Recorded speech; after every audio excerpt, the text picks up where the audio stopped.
The Mexican mom who sold salsa for $5 built 50 Manolas' empire while raising 7 kids. The scorching heat of Monterrey. Mexico pressed against 17-year-old Maria's face as she stared at the American border. The desert wind whipped her long black hair across her eyes, carrying with it the scent of dust and distant dreams. In her small suitcase was everything she owned. A few faded clothes, family photos with cracked edges, her grandmother's handwritten recipe cards, and dreams bigger than the vast desert stretching endlessly before her. She didn't speak English. She had no high school diploma. Her hands were rough from years of helping in her family's tiny corner store, and her shoes had holes that let in the desert sand. But she had something more powerful than education or connections, the unshakable belief that America held opportunities Mexico never could offer a girl from the poorest barrio in Monterrey.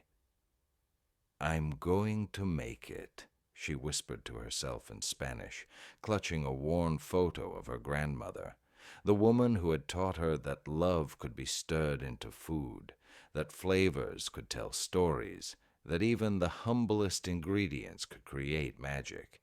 Maria didn't know that this moment, standing at the threshold between two worlds, would be the first step toward building a $50 million empire. But America had other plans. Within months of arriving in Utah, reality hit like a sledgehammer to the chest. No education meant no good jobs. Her heavy accent became a barrier everywhere she went, thicker when she was nervous, which was always.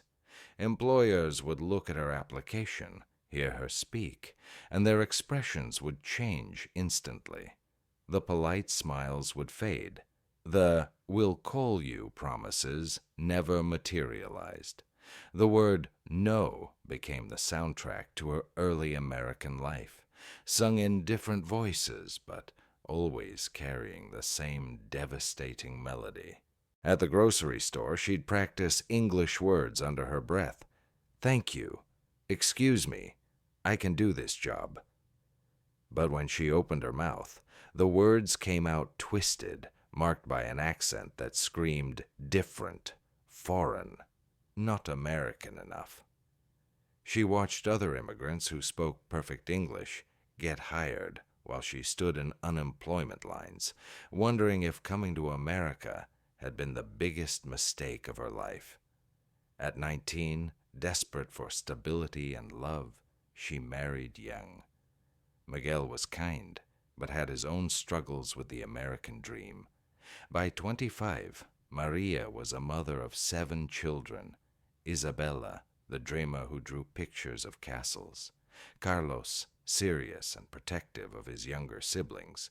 The twins, Ana and Sofia, mirror images with opposite temperaments. Little Diego, who laughed at everything. Baby Esperanza, whose name meant hope. And Joaquin, the quiet observer who seemed to understand everything, even at age 5. 2 failed marriages later, Maria found herself completely alone in a country that still felt foreign after nearly a decade. 7 children looked to her for everything: food, shelter, hope, answers she didn't have. The American dream had become an American nightmare, painted in food stamps and government assistance forms, written in a language she still struggled to understand. "I lived out of food stamps, Medicaid, the church, food bank," Maria would later recall, her voice heavy with the memory of those dark years. "For as grateful as I am for that support, I didn't come here for that. That wasn't a lifestyle that I wanted to teach my 7 kids.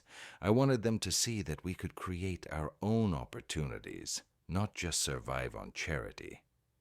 Picture this: a young mother standing in line at Smith's grocery store on a Tuesday afternoon, counting food stamps while her 7 children waited at home. Around her, Other customers paid with credit cards and cash, moving through their shopping trips with the casual ease of financial security.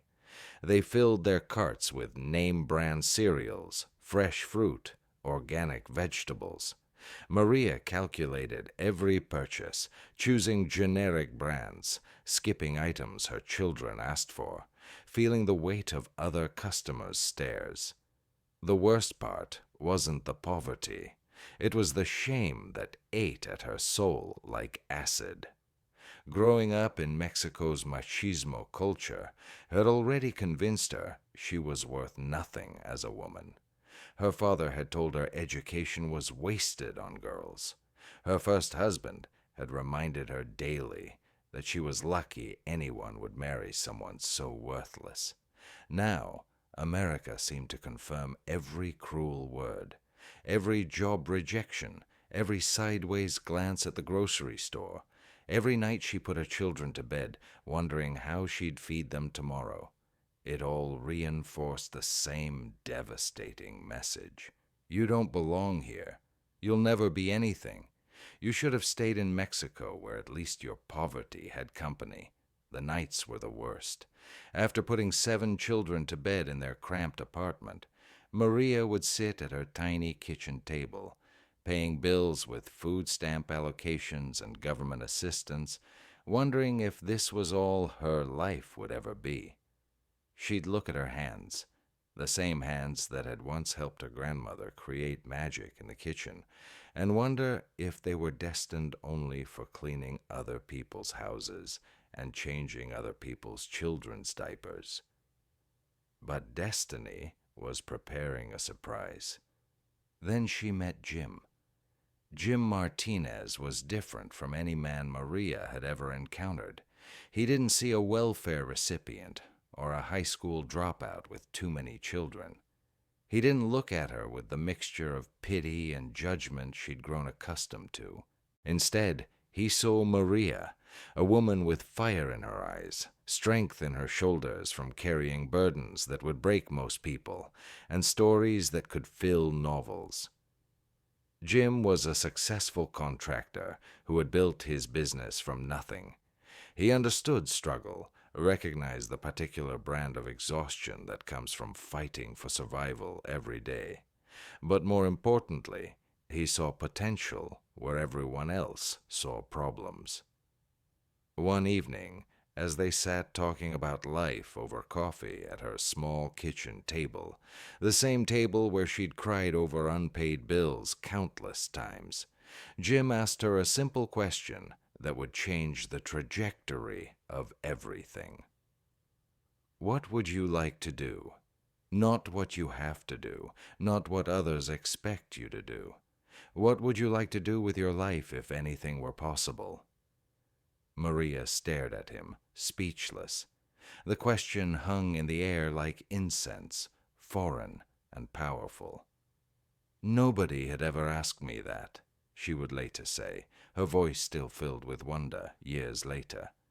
Growing up in Mexico, the culture is very abusive toward women, mentally, emotionally, physically. I was told I was worth nothing, that my only value was having children and serving men. I thought I was worth nothing, so when Jim asked me that question, I was like, wait, I can do something? You believe that I can do something beyond just surviving? For the first time in her 27 years of life, someone believed in her potential. Not her ability to clean houses or serve tables or survive on government assistance, her potential to create, to build, to become something extraordinary. The answer came from somewhere deep in her soul, from memories buried under years of defeat and shame. It came from her grandmother's kitchen in Monterey, where ancient cast-iron pots held secrets passed down through generations. It came from the taste of authentic Mexican flavors that no store in Utah could replicate, from the alchemy of transforming simple ingredients into something that made people close their eyes and smile. I want to make salsas, she whispered, almost afraid to say the words out loud. It seemed so simple, almost ridiculous. In a world of tech startups and complex business models, in an America that seemed to value everything except what she knew how to do, she wanted to make salsa. But Jim didn't laugh. He didn't tell her to be realistic. Instead, he said the words that would launch an empire. Then let's do it. They started small, impossibly small. Maria would make salsa in mason jars in her tiny kitchen, while her 7 children did homework around the same table where she'd once counted food stamps. The smell of roasted tomatoes, fresh jalapenos, and secret spices would fill their small apartment as Maria worked late into the night, turning her grandmother's recipes into something that could pay the bills. But this wasn't just about making salsa. Maria was conducting a kind of alchemy, transforming memories into money, tradition into opportunity. Every jar she filled was an act of rebellion against everyone who had ever told her she was worth nothing. Every lid she screwed tight was a declaration that Mexican culture wasn't something to hide or be ashamed of. It was her competitive advantage. Her children became her first employees. Isabella, the artist, designed hand-drawn labels with colorful markers. Carlos, the responsible one, helped calculate costs and profits on notebook paper. The twins, Ana and Sofia, competed to see who could fill jars faster. Little Diego's job was quality control. He had the most honest palate in the family. Bobby Esperanza would sit in her high chair, clapping as jars lined up like soldiers on the counter. Joaquin, quiet and observant, noticed which flavors made people's eyes light up. "This is our family business," Maria told them. "This is how we're going to change our lives." The first sales were to friends on Facebook. Maria would post pictures of her colorful salsas in the community groups, her English still imperfect, but her passion unmistakable. Orders would trickle in, 5 jars here, 10 jars there. She'd meet customers in parking lots, exchanging jars of salsa for crumpled $20 bills. It wasn't glamorous, but for the first time since arriving in America, Maria felt like she was building something that belonged to her. Word spread through the tight-knit Latino community first. Maria's salsa reminded people of home, of grandmother's kitchens, of flavors they couldn't find in American stores. But then something interesting happened. Her non-Latino friends started asking for jars too. Americans who had never tasted authentic Mexican salsa were becoming addicted to her complex, layered flavors.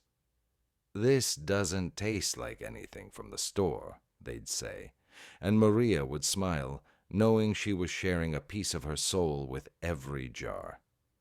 The breakthrough came when Maria applied to sell at the Wheeler Farm Farmers Market. Jorge Fierro, a successful Latino businessman who had become her mentor, gave her practical advice based on years of market experience. "Play it safe, Maria. Bring 50 jars your first week. See how it goes. Test the market. Don't invest more than you can afford to lose."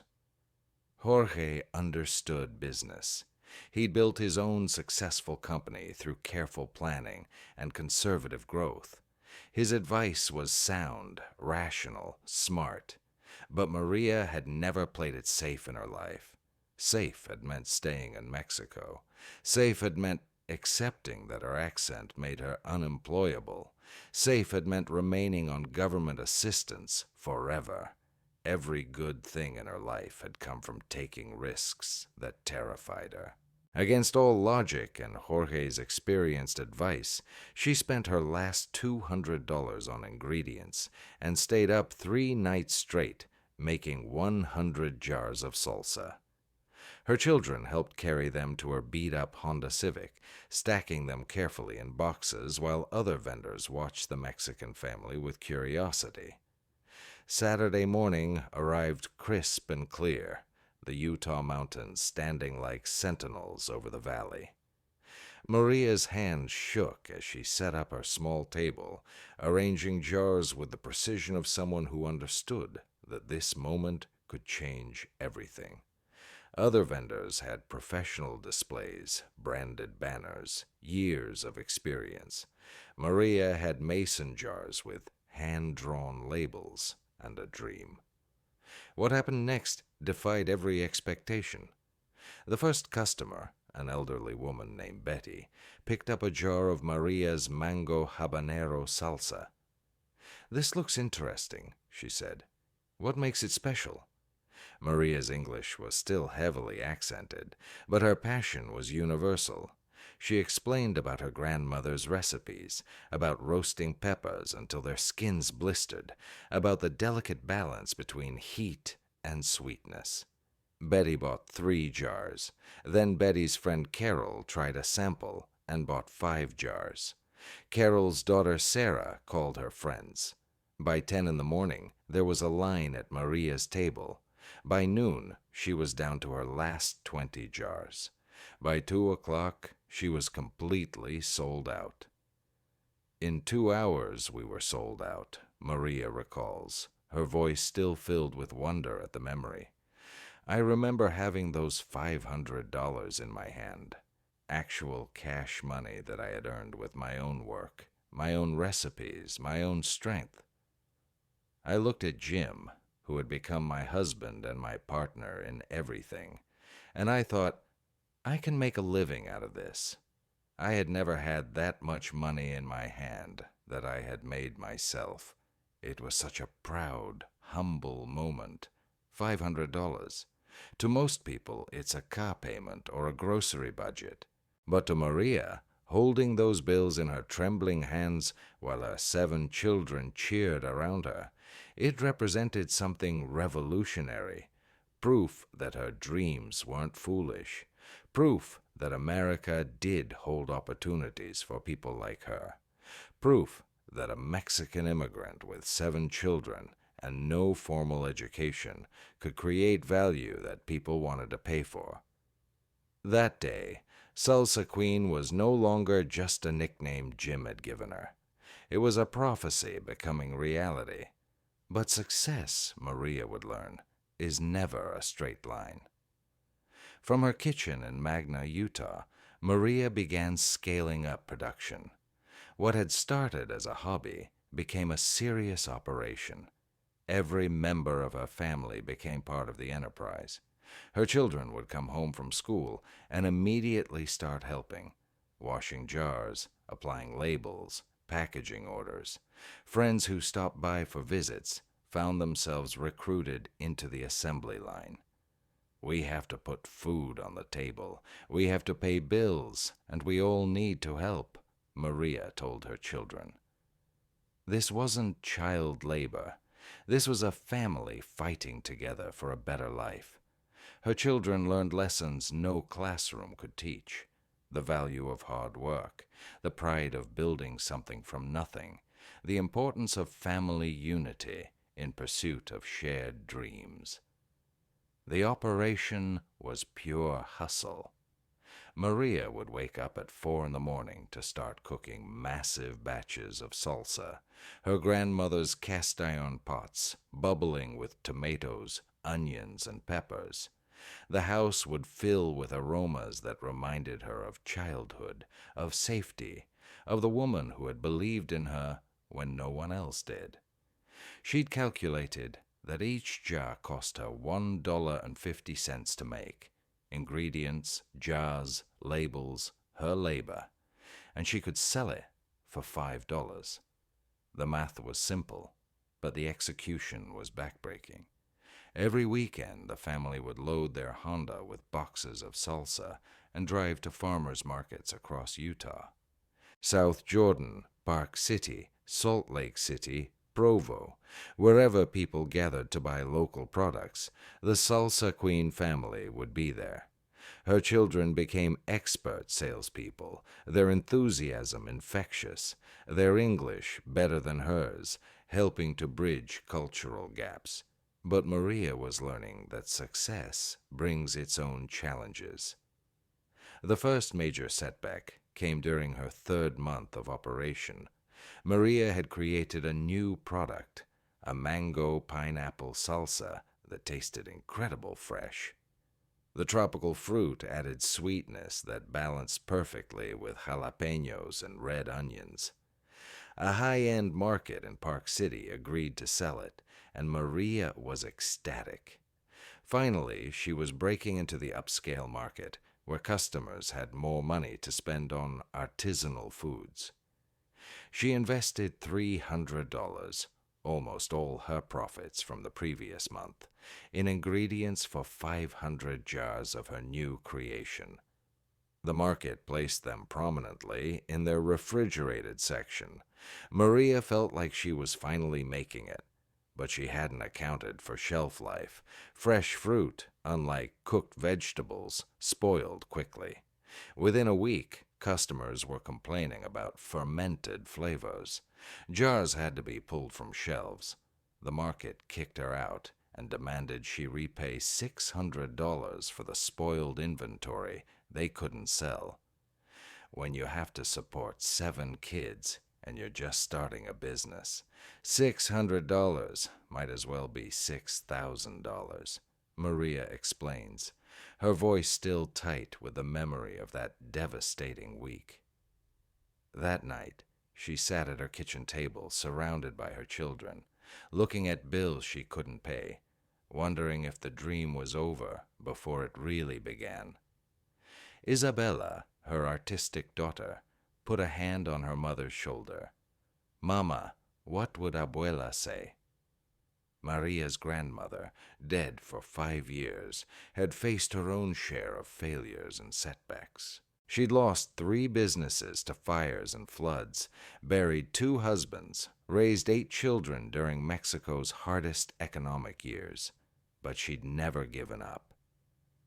She'd say failures are just recipes that need adjusting, Maria whispered. But Maria had learned something crucial during her years of struggle. Setbacks aren't failures unless you let them stop you. She spent the next week reformulating the recipe, improving preservation without losing flavor. She researched food safety, studied preservation techniques, consulted with other food producers. The high school dropout was getting a PhD from the University of Hard Experience. When she went back to the Park City market, not to ask for another chance, but to prove she deserved one, the manager was impressed by her persistence and improved product. The customers hadn't forgotten her. They asked for her by name. The lesson was clear. In business, as in life, consistency and improvement matter more than perfection. As Salsa Queen grew from a kitchen operation to a real business, Maria faced the entrepreneur's ultimate test. How badly did she want it? The safe path would have been to keep it small, maybe make some extra income while maintaining the security of government assistance. She could have stayed comfortable in her small world, selling at farmers' markets, providing a modest supplement to her family's income. But Maria had never taken the safe path. When Jim asked what she wanted to do, she hadn't said, "make some extra money." She'd said she wanted to make salsas, plural, empire, future. She'd tasted success, and it was more addictive than any drug. "I didn't have a plan B. I only had a plan A," Maria explains, her voice fierce with remembered determination. "I put all of my eggs in there, including my house, including everything we'd built, because I had to make it happen. There was no going back to who I used to be." The decision to go all in came after a particularly good weekend at the Salt Lake City Farmers Market. Maria had sold 300 jars, more than ever before, and the demand was clearly outstripping her ability to produce in her home kitchen. She was turning customers away, losing sales because she couldn't keep up. That night, she did something that terrified her. She mortgaged her house. The bank meeting was one of the most frightening experiences of her life.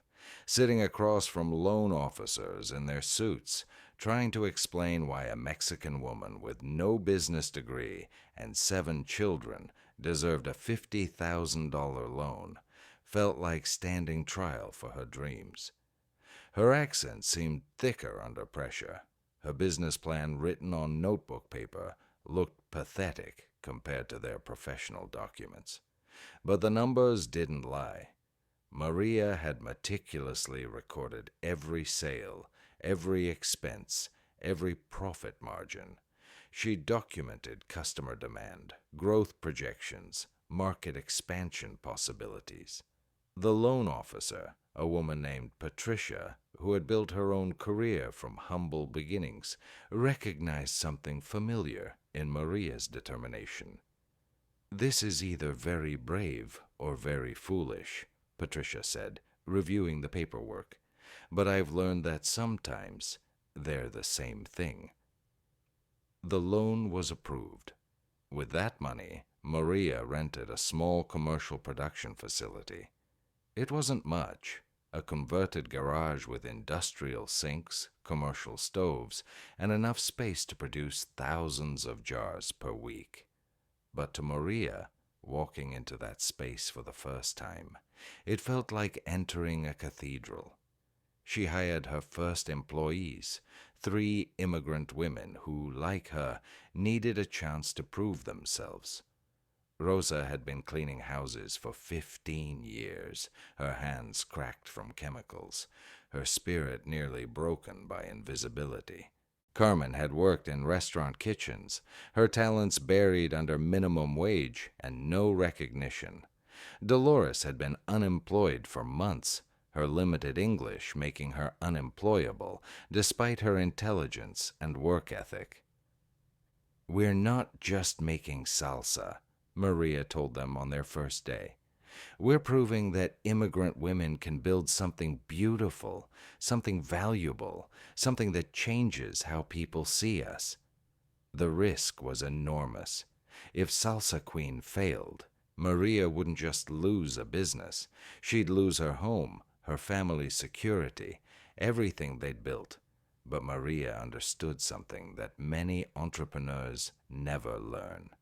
The biggest risk is never taking risks at all.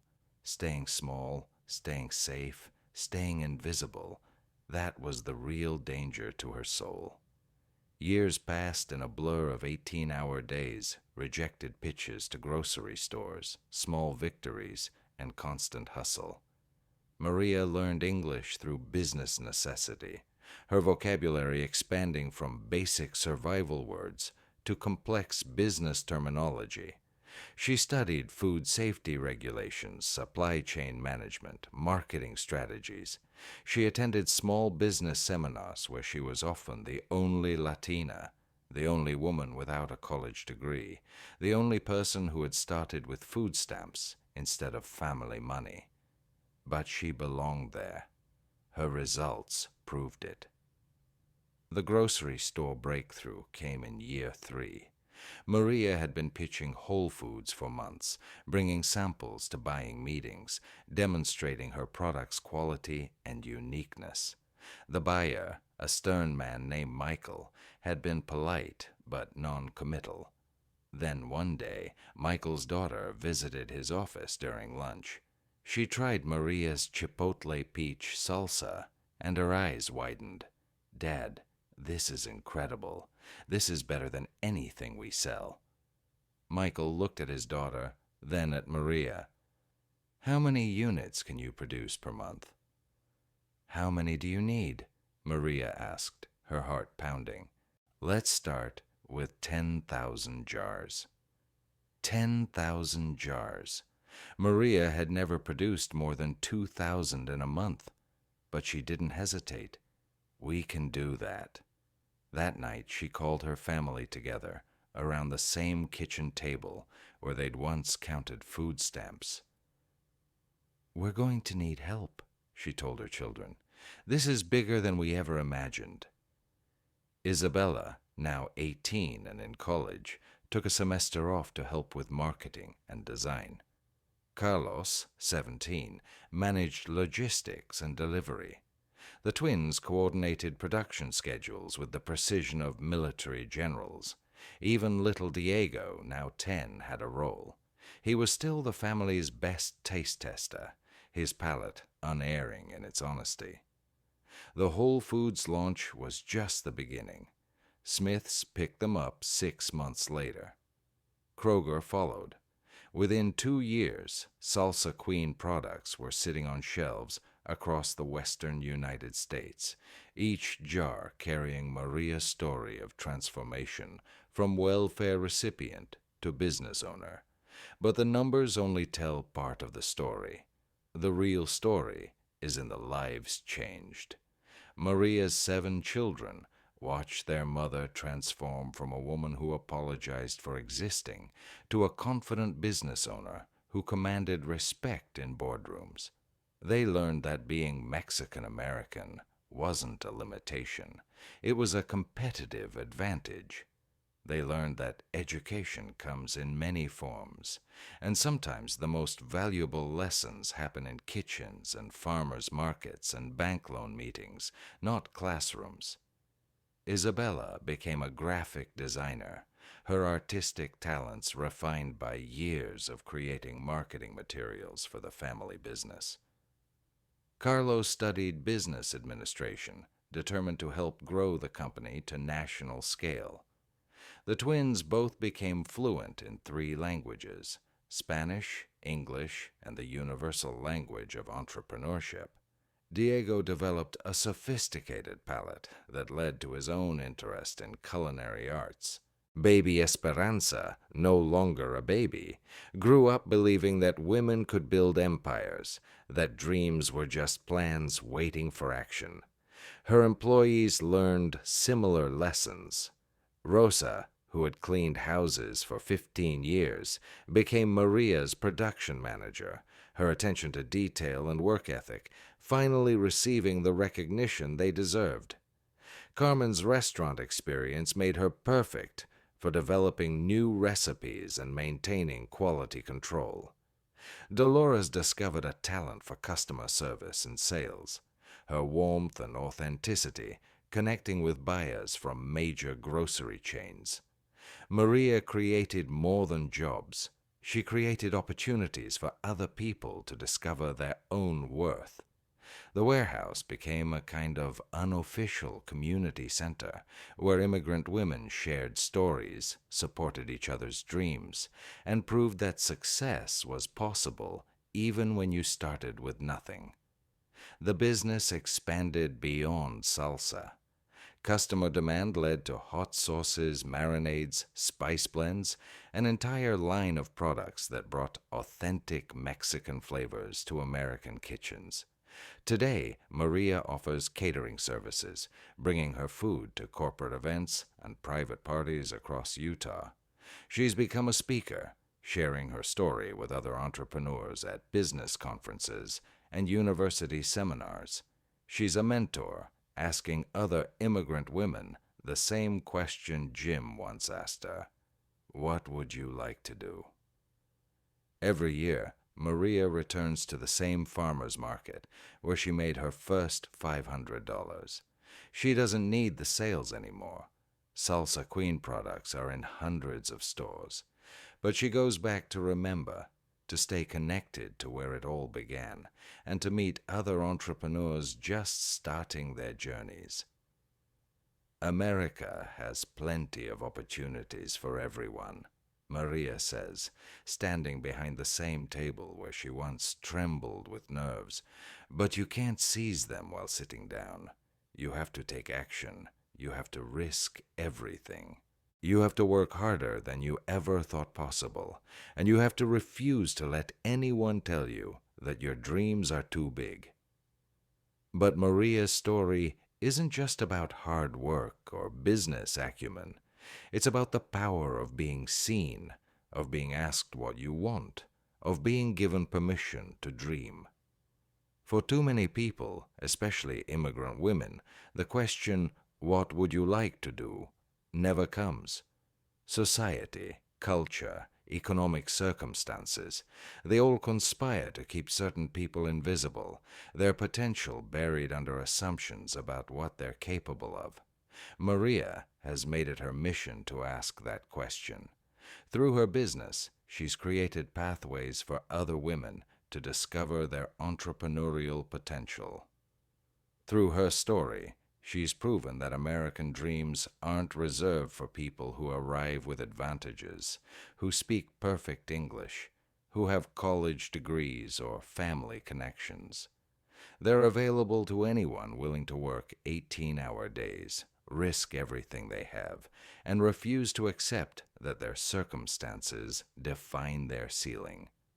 The girl who arrived at the border with nothing but dreams and a suitcase now owns an empire built on flavors that remind people of home. She's proven that authenticity isn't a weakness in business, it's a superpower. That accents don't disqualify you from success. They make your voice unique in a crowded marketplace. That cultural differences aren't barriers to overcome. They're competitive advantages waiting to be leveraged. Today, when Maria speaks to young entrepreneurs, especially immigrant women, she always ends with the same challenge. What would you like to do? Not what you have to do, not what others expect you to do, not what seems safe or practical or realistic. What would you like to do if you believed in yourself as much as I believe in you right now? For Maria, the answer was making salsa. For you, it might be something completely different. But until someone asks you the question, or until you ask it of yourself, you'll never discover what's possible when dreams meet determination, when authenticity becomes strategy, when someone finally sees your potential instead of your limitations. The Salsa Queen built a $50 million empire from a $5 jar of salsa and the revolutionary idea that she was worth more than her circumstances suggested. Every jar that sits on grocery store shelves is proof that impossible dreams can become inevitable realities when you're willing to risk everything to make them come true. The question is, what will you build when someone finally asks what you'd like to do?